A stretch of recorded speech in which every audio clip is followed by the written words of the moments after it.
What if the real secret to a meaningful life isn't having more, but needing less? My guest, Will R. Young, is a behavioral finance expert and practicing Stoic philosopher whose new book, The Enough Equation, uses money as an example, but the lessons reach far beyond.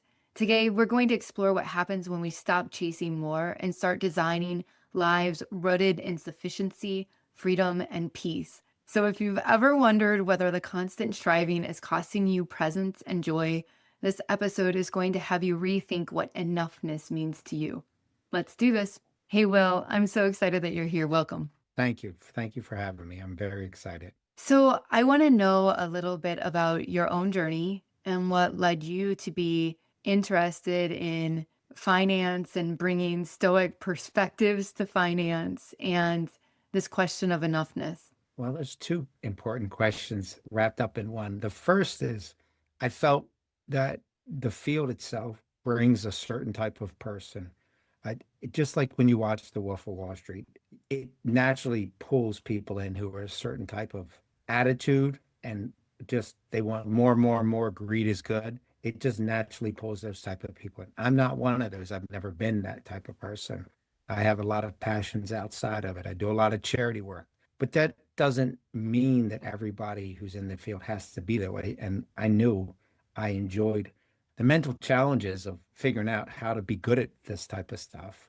But also at the same time, I knew I was different. So I wanted to be the person that stood out separately from other people, where it's just constantly more money, more money, more money. And stoicism, I needed to find peace in my life. I would allow things to bother me that shouldn't, and I knew it. But ultimately, I was on a path about 25 years ago to really understand human nature. Like, if I was very direct and honest, why would somebody not be direct and honest with me? I could never understand if I was having a conversation, somebody would get mad, not because I attacked them, but I mentioned an event or a game. They get mad because said something about their football team as if I was attacking them. And it's in sports, politics, and finance. I'd be like, I don't like the Apple stock or something. And they'd be like, how do you know? I'm like, it's just stock. It does. So I never understood it. So these types of things merged together.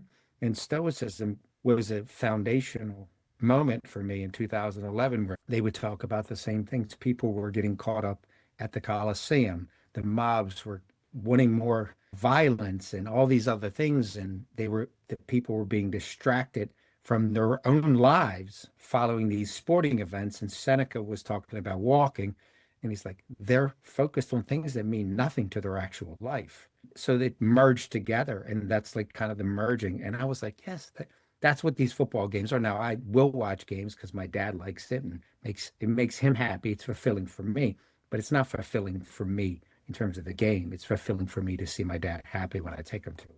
Ah, there's so much there in terms of, just exploring how our lives intersect in all these interesting ways and what matters. Recognizing that what matters to you about watching football is the relationship that you get to create with your dad. And I think that that's really lovely. And so, tell me a little bit about your book. Tell me the enough equation. What is that? How do we figure out what it is? I had to define my own. I'm semi-successful in a sense. I guess everybody defines their own success. I have big goals in terms of charities that I want to donate to and, have some type of animal rescue and stuff like that. But having more or fancier cars or a bigger home, those don't really mean anything to me. And I had to define those. And Stoicism talks about that. You can have a nice lamp. If someone steals it, it's just a lamp. And it talks about Epictetus, someone broke in and stole his favorite lamp. And he's like, okay, well, I'll just get another lamp from the cheap place. You have to be willing to not have possessions be that important. And I've been robbed before. I had all my fancy watches back or semi-fancy watches stolen. I've had stuff. And I just was like, okay, well, they're replaceable because they don't mean anything to me in terms of the relationships. And in this field, I started to realize, as especially you get into your 30s, relationships are the most meaningful to me. the vacation that you spend with your mother, sitting there watching TV that you haven't watched with her in 25 years. And I'm watching this Australian show. So they're saying words that would be bad in our language, but not bad in their language. And we are laughing away. And I'll never, ever forget that. And that's when I realized I need to put what I've learned into a book. And I lost one of my closest friends, one of my top three closest friends to cancer, and when he was 37. And I also had a event where I lost my large intestine. So these types of events coinciding being in finance where all they're constantly talking about is more and more and more. You need more money. You need to increase your growth. You need to double exit. Like it's exhausting. It doesn't mean I don't want to have success in terms of healthy success, but that doesn't really drive the needle for me. The relationship does because we become friends. I get to know the family. And if I have 200 households, I'm running around exhausted. I'm not that type of guy. I'm more like a third of what people have. So the relationships, I'm going to be fine. But I want to build a practice and have people under me that realize that you're never gonna have that many. We're gonna have enough because our life is more important than just an extra zero or an extra one. So I think that's kind of what got into skin a little bit is that so all they talk about is constantly higher fees and constantly more, more, more. And I'm just not like that. And so I really stand out in this field, not on purpose, because it's not fun to stand out. Being that I'm not an outcast, but at the same time, I just learned to be quieter about things because people are like, well, what's wrong with wanting more? I'm like, there's a lot wrong with it. You're never satisfied. You feel like a failure if you don't exceed these imaginary goals that mean nothing to you because your neighbor's wealthier than you. You're upset, but they're leveraged out. And you've seen a lot of people who are very wealthy, fully leveraged, have no savings, no money, trying to keep up with all these other things. And then something bad happens and they lose everything because they didn't really take about what's important. And so that's why I wrote the book, because we're going to have another downturn at some point, and a lot of people really need to understand what's going to make them happy. I think in college, in one of my classes, they did assign this book called How Much Is Enough? And I remember really reflecting as probably a young 20 something on this question. And then, like you mentioned, we have these moments in life, like we lose a loved one or we have our own health crisis. And all of a sudden, what matters is sharp and clear to us. But then busy culture, the hustle Hmm. of things, the pressures of everyday life kind of wiggle and jiggle their way in. And it becomes really easy to get swept away in it all until another moment comes and smacks us in the face, reminding us again that we need to recalibrate and we need to name what matters and we need to know how much is enough. And so I'd be interested in what sort of practices you have in place to keep you tethered to what you know to be enough and to not let it sort of expand or fall into that creep that people talk about. Yeah, what practices do you have in place? You have to have a schedule. And I know it's talked about your calendar is the most honest autobiography you'll have. So just Mhm. saying, I'm going to get up at 4. I get up at 4, but you could get up at 5 or 6, whatever, and say, for the first 30 minutes, that's my time. If you have kids, you get up 30 minutes earlier because you're not going to have anybody interfere with you at 4:30 in the morning because there's no one else up. The very first thing, as soon as I wake up, the dogs look at me. I pop on my Stoa app. Prior to that, it was Audible, and I would listen to a different stoic thing. And I would have 4 books lined up and I would do 10 minutes each in the audiobook. And I would stop as I'm folding clothes, letting the dogs out, doing stuff, all the little things you're doing to get ready for the walk with the dogs. I would listen and I would stop and I would take a little note and then I would go back to it later. That way I would always building a little bit of information, and some of it would be stoicism, some would be some type of behavioral psychology, some of it would be some type of autobiography or on somebody that I found interesting. And so they were all different. And I had the capacity because each one of them was different to not be like, oh, I can't take any more of this. I would take little bite-sized pieces every day. And when you do that every single day, you grow and your mind starts to expand in your attention.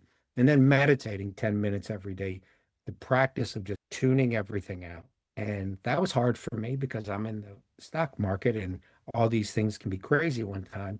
And everybody would be freaking out over news. And I don't even check the news anymore because I'm prepared 3, 6, 9 months, 12 months ahead. And I write, I've been writing it now because of what I think's going to happen. And they're like, aren't you nervous? I was like, every event is someone's disaster or someone else's opportunity. And I'm not going to allow any disaster to happen without a plan. Like Zeno, when his boat crashed, he goes, through this disaster, I came out even stronger. We all can do that. We can either be a victim or a survivor, and survivors grow. Victims are always upset. So I always tell people that we're going to constantly be survivors and we're going to grow from this. So in the morning, I do this and I have a little routine, which I learned about 20 years ago, where 50 minutes of cardio on the elliptical, do about like, and I learned to read on it. It's hard at first, but now, so I then do my reading and stuff like that. And now I've built mental models and all these things for a second book I wrote. But these are things that I like to do that keep me in line so that when a client is talking, I go, what type of conversation are we having? I share my goals, I ask their goals. I share my emotions, I ask their emotions. And I make sure if they have an identity or something, like these little tiny things that I'm matching them. I do all these little tiny practices, which probably take about 2 hours, but you can shorten it. And if you do those little tinies, you'll be aware, you'll be awake throughout the day, is what I like to think. I love that it makes you awake. I will oftentimes distinguish between routines and rituals. And I think that Hmm. what you're doing is actually a ritual because it shifts your state of being. Whereas like, a routine might be done unconsciously. And it sounds like, you really do this series of actions in a way to shift your state and to awaken you. The state that you're going for is to be awakened. And, I wonder what you see the role of scarcity and abundance in relationship to enoughness. I love the concept of abundance, right? And do Hmm. you see abundance and enoughness in tension with one another, or are they in alignment with one another? I don't know. I just love to hear what you have to say. They with the daily driver in the stock market, that's always confused me. And this is something that really why I am writing so much and putting things together. Let's say we start out and your account goes up 65% and we trim a little bit, the stock market pulls down 20%, but you pull down 10%. You're still up 55%. But people will say to themselves, it's a fatal flaw in human psychology. They'll say, I've lost 10% of my money. I'm like, you're up 55%. It's just because they don't know. So what enough is, and I'll say, well, our goal is 8%. We're making 12. Let's reevaluate this, make sure we're doing. And I force them to write down things and I ask them hard questions. Is your house paid for? Do you have your health? Do you have your health insurance? What are your needs? What are your real needs that make you feel safe and fulfilled? Your roof, your food, your kids, all of these things. And they start feeling better because they realize, like, never thought of this. I'm like, they're the most important things. Are you taking the vacations? Are you able to sit and drink a cup of coffee for an hour in the morning and just relax without listening to the news in quietness? And a lot of people, when we were kids, I know this, you could sit and you'd sit for an hour and it felt like 50 hours. You know what I Yeah, mean? You're yeah. like, oh my God, how long have I been outside? 3 minutes. But people need to do that. We're just so hardwired to constantly be busy, but we're not really busy. And so I make them do this type of stuff. I say, really, tell me. They're like, well, I'd like to have this. I'm like, that's a wish or a want. That's not a need. So when you define needs, wants, and wishes, you start to realize that people are like, I feel much better. Like, I'm not going to run out of money. Like, no, because we've defined what you need. Really, what makes you happy. You don't need to buy, $100,000 car. You want it. Maybe if we hit 12%, we take some money and do that. But is that going to make you happy after you buy it? They're like, probably not. It was like it was a dream, but it's not something that's going to really mean it. And so you talk people through these and you have these conversations. And then you say, separate your day or your life into three pieces. You need to rejuvenate. That's one of the hardest things for us to do is to disconnect from work. I don't check my email from when I'm outside of work. It doesn't mean I'm not thinking or writing. That's different than going into a problem. But you need to have, and I learned this from reading, focus when we're having a conversation, when we're in front of people, we need to be focused on them 100%. And as long as we have separate days for the freedom to plan and organize and evaluate and monitor that stuff, then we don't have to lose focus on the person we're with because we know we're going to do that on a separate day and we're going to give that 100% of our attention. So when you start to break up these little tiny bite-sized pieces to rejuvenation, to freedom, to plan, prepare, to do all that stuff. So I know when I meet a client, I'm not going to write up stuff that day. I'm going to do it on a separate day. That way I can meet clients, be completely engaged, not thinking about that. So when you start to do that, you start to realize you have more capacity because you can give everything that day in one specific area. You can't do 10 different areas in one day. That's what I've learned. I really love the way that you connect your values to your calendar because I do think that a lot of times we can even name our values, but to think about how we put those values into practice on a daily basis, it can get a little bit muddier for people. And then to think about your calendar, and it sounds like you do some time blocking, right? I This do. is this is where I'm going to focus on this and I'm going to be fully present. And I know that it was so helpful for me when I started really engaging in mindful planning and holistic goal setting because I was able to take some of the thoughts that just I wanted to ruminate on, all of that messy head stuff, and I could say, there is a time and place for me to wander in this.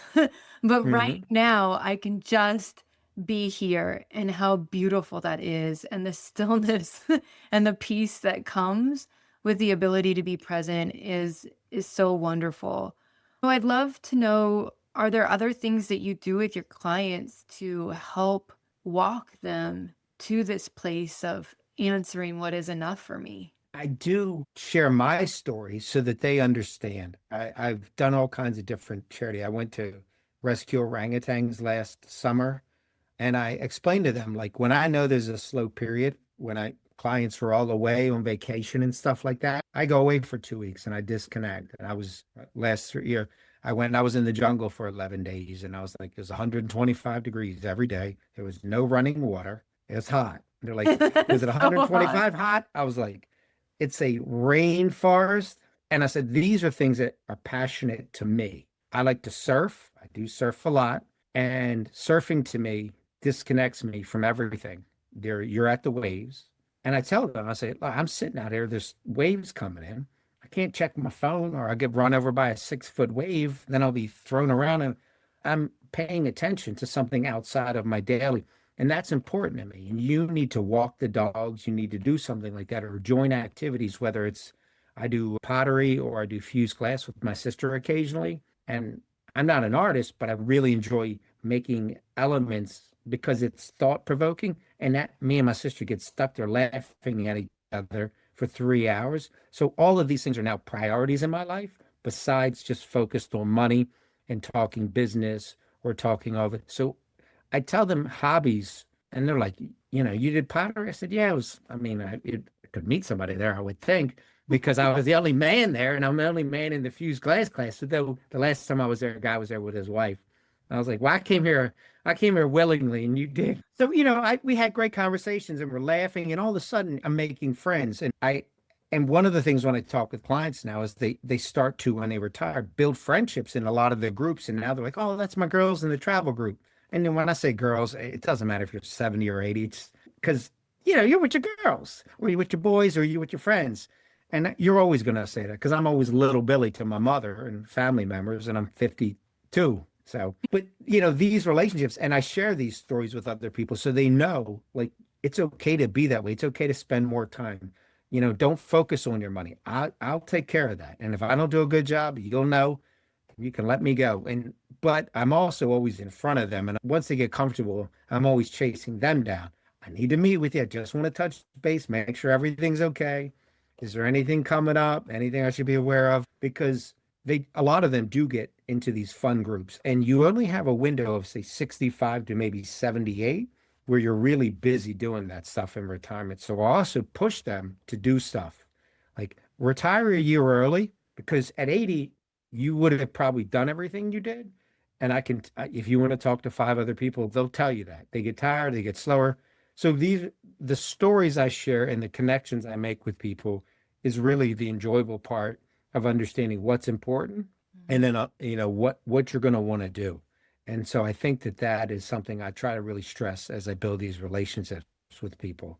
I love the way that as you advise people, it really isn't just about their money. It's about living a full and rich life. And, I think pretty early on, my husband and I, we had talked about, what is it that we want to put our money to? How do we Hmm. put our money to our priorities? And we realize that we really love experiences, and how do we maybe put less money into the biggest, nicest, newest home that we could have, and instead, give us some wiggle room so that we can, right now we go somewhere once a month. And Hmm. it's not always a huge trip, it's not always a super expensive trip, but it is, us having adventures as a family, and that's wildly important to us. And so I really think that it's important, and it can be hard for us to sometimes figure out what it is that we really value and what we enjoy if we've been so busy just checking off all of the boxes. And Yes. yes, it can take those conversations for us to go, oh, yeah, I think actually let's do pottery. I want to just It's experiment with fun. this. Oh, I bet it's so much fun. My dad was my art teacher growing up, and we would sneak into his art studio and play on the pottery wheel from time to time and make a real mess. It was fantastic. But there's all these things that, as humans we get to experience. And then I think recognizing too that sometimes the window in which our health will allow us to do those things gets us to make those decisions to prioritize things. I do think that's important. And I want to mention one thing that's really important. I will send you this afterwards. One of the things I learned traveling a lot more recently, I've traveled about 7 times in the last year. I learned how to use points properly. I earn a lot of points, but most people, and I don't want to get off topic, you get a card with the United or Delta, or they get American Express and book through them. That's not how you want to do it. So I will send you my points, and I tell you, everybody tells me I didn't realize you could do it that way because I travel first class for typically a third of what economy is. And I get all my trips free. I haven't paid for an airline. I've taken 7 trips first class this year and I haven't paid a single dollar. And that experience of being able to take my surfboards without paying for it, sitting in first class, taking oversized luggage, walking up, they're like, "Hi, Mr. Young." I'm like, "Who's that? Is that my father?" I always joke these like little things. And that's how I met Dr. Tracy Fanara. I was like, she's looking at me and going, "How are you sitting at first class?" And I started to talk to her and say, "This is how." She's like, "Really?" And I'm like, "Yes." So I want to help people in the travel experience because once you do that, you will associate me with looking at things other than just money, but helping you in other ways. And I think that's important. It makes me happy. Oh, I'd love to learn more about that. I know that we have, I think, thousands of miles and points that Yes. we probably ought to be utilizing. And, I guess as we kind of wrap up our conversation, one thing is, what do you think that culture would look like if we started redefining success around sufficiency rather than accumulation? The wealthiest people pay their fair share of taxes, which has built our country from all the previous generations who paid it because you need roads, bridges, and schools. You can't put a Tesla on the road without a road. You need a network and you need educated people to buy them and you need people to pay that. And I think once you realize we're in this together, it's not us versus them, it's all of us trying to rise up and so few of us will ever be a billionaire. I think it's like if you made $1 million a day for 40,000 years, you still wouldn't be as rich as Elon. That's too much. 40,000 years is a long time considering like civilization's been around 10,000 years, and that's a long time. So my point is that we need to really make sure people are taken care of, educators, society, allow people to rise up, but you don't have to have $1 million to be happy. And I often tell people, I buy people scarves, these silk scarves. I buy a lot of the women's silk scarves. And I say, when you're on this mountain or whatever, wear the scarf and show me that you're traveling. And I like to do that because They're like, oh, and they show me pictures, and that's like a connection that I like to have because that's ultimately what you're going to remember: the trips, the joking, or some of them are like, oh, I had wine in 5 different places in Italy in the last week, and she's like, it was so good, or I was in, just the stories because I want to hear the stories. They don't want to hear about oftentimes the dollars and cents. I'll give them some of the information, but most people don't care about, yeah, as long as I'm doing and I give them conceptually what we're trying to do. I study psychology. I understand peaks and bottoms very well because society wise, we tend to all want to think it's going to go to the moon when you need to get off the rocket. And then when it's very bad and it never seems like it's going to stop raining, I'm like, we're going to go by.